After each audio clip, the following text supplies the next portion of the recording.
पारादीप बंदर रे एक जहाजरू खसी जड़े विदेशी नागरिकंकर मृत्यु होईछि।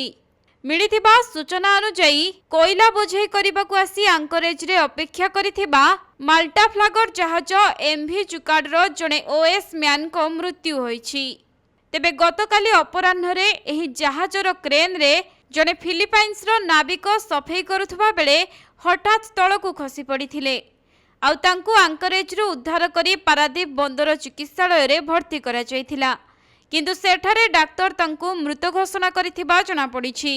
एने पारादीप नेहरू बंगला सामुद्रिक थाना रे एक मामला रुजु करा जिबा सहित घटनार तदंत मध्य जारी रहिछि।